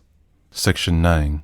If in the town and the village you have common interests, then ask the state or the church to deal with them. But for you to get together to deal with these interests is forbidden. This is the formula that echoes throughout Europe from the 16th century. Already at the end of the 14th century, an edict by Edward III, King of England, stated that every alliance, connivance, gatherings, meetings, enactments, and solemn oaths made or to be made between carpenters and masons are null and void. But it was only after the defeat of the villages and of the popular uprisings to which we have already referred that the state dared to interfere with all the institutions, guilds, brotherhoods, etc., which bound the artisans together to disband and destroy them. This is what one sees so clearly in England, since the vast documentation available allows one to follow this movement step by little step as the state takes over all the guilds and brotherhoods. It besets them, abolishes their conjurations, their syndics, which they replace by their officers, their tribunals, and their banquets, and at the beginning of the 16th century, under Henry VIII, the state simply confiscates all that the guilds possess without bothering with formalities or procedure. The heir of the Protestant king completes his task. It is daylight robbery without apologies, as Thorold Rogers so well put it. And again, it is this theft that the so-called scientific economists describe as the natural death of the guilds under the influence of economic laws. Indeed, could the state tolerate the guild, the trade corporation, with its tribunal, its militia, its treasury, its sworn organization? It was the state within the state. The real state had to destroy it, and this it did everywhere. In England, in France, in Germany, Bohemia, and Russia, maintaining only the pretense for the sake of the tax collector and as a part of its huge administrative machine. And surely there is no reason to be surprised that once the guilds and the guild masterships were deprived of all that hitherto had been their lives, were put under the orders of the royal officials, and had simply become cogs in the machinery of administration, that by the 18th century they were a hindrance, an obstacle to industrial development, in spite of the fact that for 4 centuries before that they represented life itself. The state had destroyed them. But the state was not satisfied with putting a spoke in the wheels of life of the sworn brotherhoods of trades, which embarrassed it by placing themselves between it and its subjects. It was not satisfied with confiscating their funds and their properties. The state had to take over their functions as well as their assets. In a city of the Middle Ages, when there was a conflict of interest within a trade or where 2 different guilds were in disagreement, the only recourse was to the city. They were obliged to come to an agreement, to any kind of compromise arrangement, since they were all mutually tied up with the city, and the latter never failed to assert itself, either by arbitration or at a pinch by referring the dispute to another city. From then on, the state was the only judge. All local conflicts, including insignificant disputes in small towns with only a few hundred inhabitants, accumulated in the form of documents in the offices of the king or of parliament. The English parliament was literally inundated by thousands of minor local squabbles. As a result, thousands of officials were required in the capital, most of them corruptible, to read, classify, and form an opinion on all this litigation and educate on the smallest details. For example, how to shoe a horse, to bleach linen, to salt herrings, to make a barrel, and so on ad infinitum. And the wave of questions went on increasing in volume. But this was not all. In due course, the state took over export trade, seeing it as a source of profit. Formerly, when a difference arose between 2 towns on the value of cloth that had been exported, or of the quality of wool, or over the capacity of herring barrels, the towns themselves would remonstrate with each other. If the disagreement dragged on, more often than not, they would invite another town to arbitrate. Alternatively, a congress of the weavers or coopers' guilds will be summoned to decide on an international level the quality and value of cloth and the capacity of barrels. But henceforth, it was the state in London or in Paris which undertook to deal with these disputes. Through its officials, it controlled the capacity of barrels, defined the quality of cloth, allowing for variations as well as establishing the number of threads and their thickness and the warp and the woof, and by its ordinances meddling with the smallest details in every industry. You can guess with what results. Under such control, industry in the 18th century was dying. What had in fact come of Benvenuto Cellini's art under state tutelage? It had disappeared. And the architecture of those guilds of masons and carpenters whose works of art we still admire? Just observe the hideous monuments of the statist period, and at one glance you will come to the conclusion that architecture was dead, to such an extent that it had not yet recovered from the blows it received at the hands of the state. What was happening to the textiles of Bruges and the cloth from Holland? Where were these ironsmiths so skilled in handling iron and who in every important European village knew how to make this ungrateful metal lend itself to transformation into the most exquisite decorations? Where were those turners, those watchmakers, those fitters who had made Nuremberg one of the glories of the Middle Ages for precision instruments? Talk about it to James Watt, who 2 centuries later spent 30 years in vain looking for a worker who could produce a more or less circular cylinder for his steam engine. Consequently, his machine remained at the project stage for 30 years because there were no craftsmen able to construct it. Such was the role of the state in the industrial field. All it was capable of doing was to tighten the screw for the worker, depopulate the countryside, spread misery in the towns, reduce millions of human beings to a state of starvation, and impose industrial serfdom. And it is these pitiful remains of the old guilds, these organisms which have been battered and overtaxed, these useless cogs of the administrative machine, which the ever-scientific economists are so ignorant as to confuse with the guilds of the Middle Ages. What the Great French Revolution swept away as harmful to industry was not the guild, nor even the trade union, but the useless and harmful cog in the machinery of the state. But what the revolution was at pains not to sweep away was the power of the state over industry, over the factory serf. Do you remember the discussion which took place at the convention, at the terrible convention, apropos of a strike? To the complaints of the strikers, the convention replied, "The state alone has the duty to watch over the interests of all citizens. By striking, you are forming a coalition. You are creating a state within the state. So, death." In this reply, only the bourgeois nature of the revolution has been discerned. But has it not, in fact, a much deeper significance? Does it not sum up the attitude of the state, which found its complete and logical expression in regard to society as a whole in the Jacobinism of 1793? Have you something to complain about? Then address your complaint to the state. It alone has the mission to redress the grievances of its subjects. As for a coalition to defend yourselves, never. It was in this sense that the Republic called itself one and indivisible. Does not the modern socialist Jacobin think in the same way? Did not the convention express the gist of Jacobin thought with the cold logic that is typical of it? In this answer of the convention was summed up the attitude of all states in regard to all coalitions and all private societies, whatever their aim.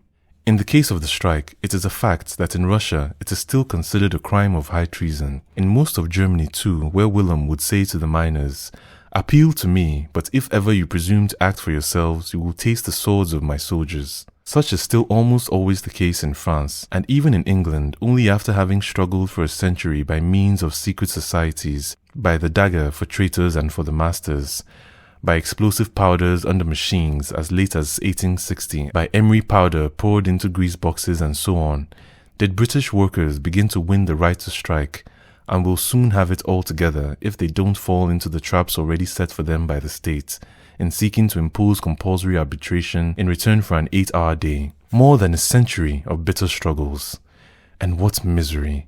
How many workers died in prison, were transported to Australia, were shot or hanged, in order to win back the right to combine which, let it be remembered once more, every man free or serf practiced freely so long as the state did not lay its heavy hand in societies. But then, was it the workman only who was treated in this way? Let us simply recall the struggles that the bourgeoisie had to wage against the state to win the right to constitute itself into commercial societies, a right which the state only began to concede when it discovered a convenient way of creating monopolies for the benefit of its creatures and to fill its coffers.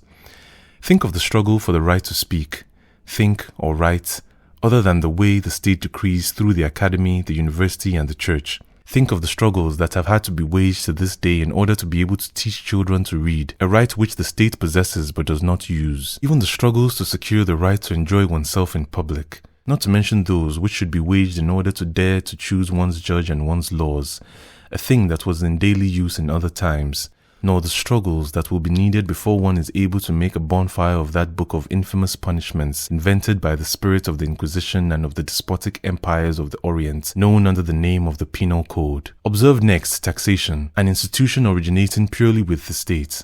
This formidable weapon used by the state, in Europe as in the young societies of the two Americas, to keep the masses under its heel, to favor its minions, to ruin the majority for the benefit of the rulers, and to maintain old divisions and castes.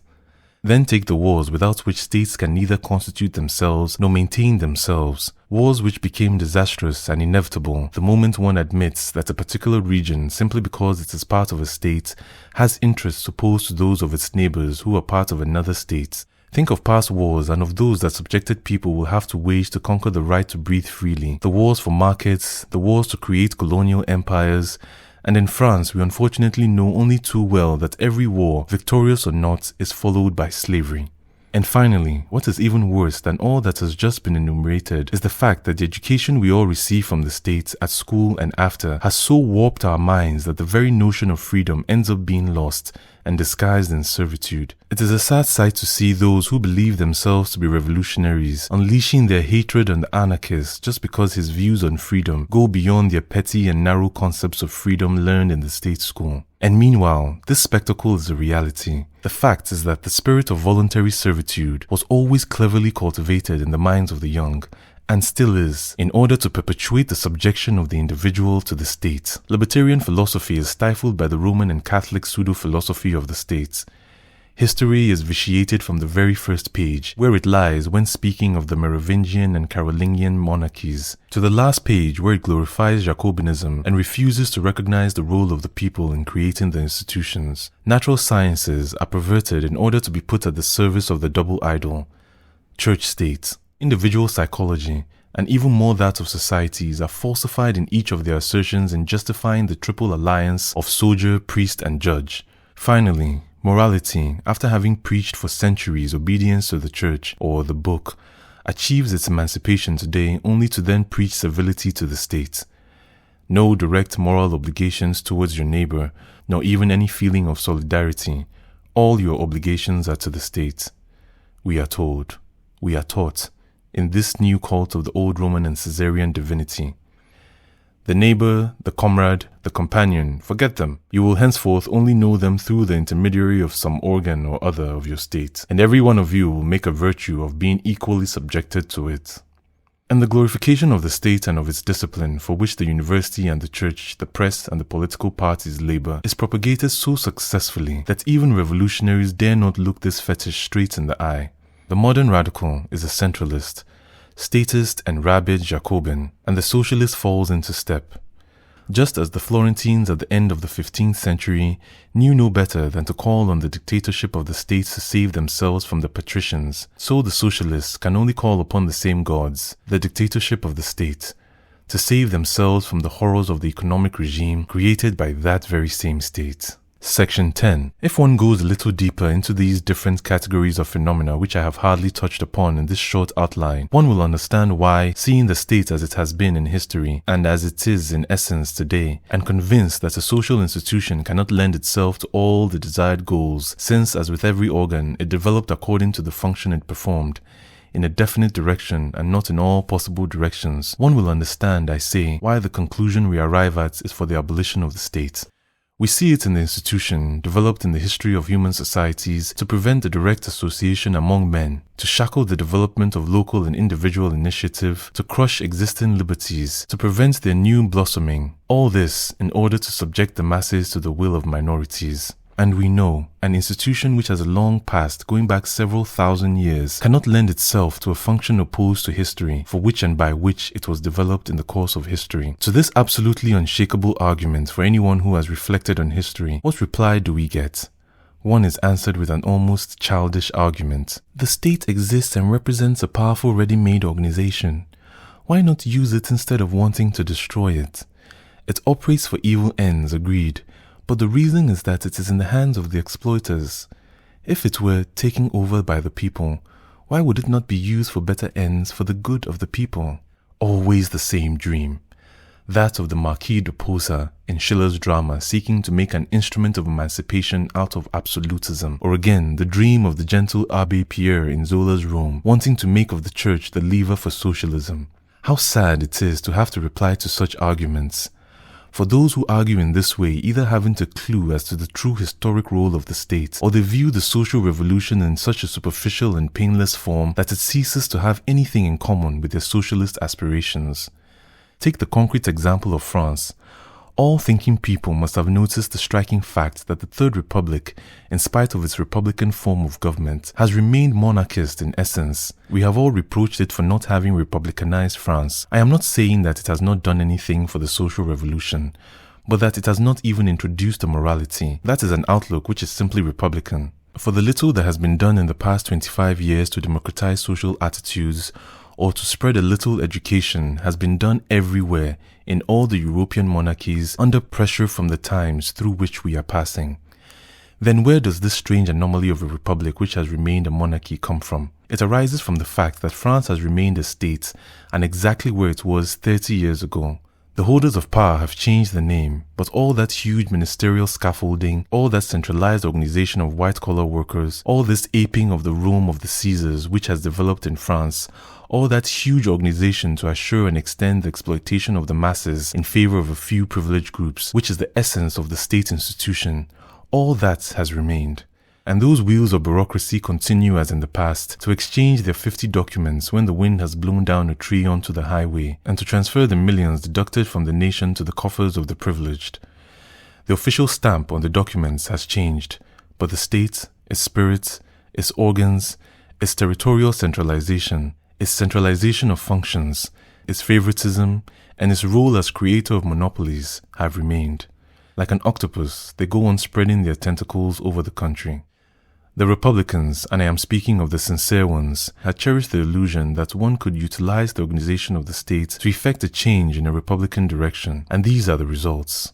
Whereas it was necessary to break up the old organization, shatter the state, and rebuild a new organization from the very foundations of society, the liberated village commune, federalism, groupings from simple to complex, free working association, they thought of using the organization that already existed, and not having understood that one does not make an historical institution follow in the direction to which one points, that is, in the opposite direction to the one it has taken over the centuries, they were swallowed up by the institution. And this happened, though in this case it was not even a question yet of changing the whole economic relations in society. The aim was merely to reform only some aspects of political relations between men. But after such a complex failure, and in the light of such a pitiful experiment, there are those who still insist in telling us that the conquest of powers in the state by the people will suffice to accomplish the social revolution, that the old machine, the old organization, slowly developed in the course of history to crush freedom, to crush the individual, to establish oppression on a legal basis, to create monopolists, to lead minds astray by accustoming them to servitude, will lend itself perfectly to its new functions. That it will become the instrument, the framework for the germination of a new life, to found freedom and equality on economic basis, the destruction of monopolies, the awakening of society, and towards the achievement of a future of freedom and equality. What a sad and tragic mistake. To give full scope to socialism entails rebuilding from top to bottom a society dominated by the narrow individualism of the shopkeeper. It is not, as has sometimes been said by those indulging in metaphysical woolliness, just a question of giving the worker the total product of his labor. It is a question of completely reshaping all relationships, from those which exist today between every individual and his church warden or his station master, to those which exist between trades, hamlets, cities, and regions. In every street, in every hamlet, in every group of men gathered around a factory or along a section of the railway line, the creative, constructive, and organizational spirits must be awakened in order to rebuild life. In the factory, in the village, in the store, in production and in distribution of supplies, all relations between individuals and great centers of population have to be made all over again, from the very day, from the very moment one alters the existing commercial or administrative organization. And they expect this immense task, requiring the free expression of popular genius, to be carried out within the framework of the state and the pyramidal organization which is the essence of the state. They expect the state, whose very raison d'etre is the crushing of the individual, the hatred of initiative, the triumph of one idea which must be inevitably that of mediocrity, to become the lever for the accomplishment of this immense transformation. They want to direct the renewal of a society by means of decrees and electoral majorities. How ridiculous! Throughout the history of our civilization, two traditions, two opposing tendencies have confronted each other, the Roman and the popular, the imperial and the federalist, the authoritarian and the libertarian. And this is so, once more, on the eve of the social revolution. Between these two currents always manifesting themselves, always at grips with each other, the popular trend and that which thirsts for political and religious domination, we have made our choice. We seek to recapture the spirit which drove people in the 12th century to organize themselves on the basis of free agreement and individual initiative, as well as of the free federations of the interested parties, and we are quite prepared to leave the others to cling to the imperial, the Roman, and canonical tradition. History is not an uninterrupted natural development. Again and again, development has stopped in one particular territory only to emerge somewhere else. Egypt, the Near East, the Mediterranean shores, and Central Europe have all in turn been centers of historical development. But every time the pattern has been the same, beginning with the phase of the primitive tribe, followed by the village commune, then by the free city, finally to die with the advent of the state. In Egypt, civilization begins with the primitive tribe. It advances to the village commune and later to the period of the free cities, later still to the states which, after a period in which it flourished, leads to death. Development starts afresh in Syria, in Persia, and in Palestine. It follows the same pattern: the tribe, the village commune, the free city, the all-powerful state, and death. A new civilization then comes to life in Greece, always through the tribe. Slowly, it reaches the level of the village commune, and then to the republican cities. In these cities, civilization reaches its zenith. But the East communicates its poisonous breath. Its traditions of despotism, wars and conquests creates the empires of Alexander of Macedonia. The state asserts itself, grows, destroys all culture, and it is death. Rome, in its turn, restarts civilization. Once more, one finds at the beginning the primitive tribe, then the village commune, followed by the city. At this phase, Rome was at the height of its civilization, but then come the states and the empire, and then death. On the ruins of the Roman Empire, Celtic, Germanic, Slavonic, and Scandinavian tribes once more take up the threads of civilization. Slowly, the primitive tribe develops its institutions and manages to build up the village commune. It lingers in this phase until the 12th century when the republican city arises, and this brings with it the blossoming of the human spirit, proof of which are the masterpieces of architecture, the grandiose development of the arts, the discoveries which laid the foundations of natural sciences. But then the state emerges. Death? Yes, death, or renewal. Either the state forever, crushing individual and local life, taking over in all fields of human activity, bringing with it all its wars and domestic struggles for power, its palace revolutions which only replace one tyrant by another, and inevitably, at the end of this development, there is death. Or the destruction of states, and new life starting again in thousands of centers on the principles of the lively initiative of the individual and groups, and that of free agreement. The choice lies with you.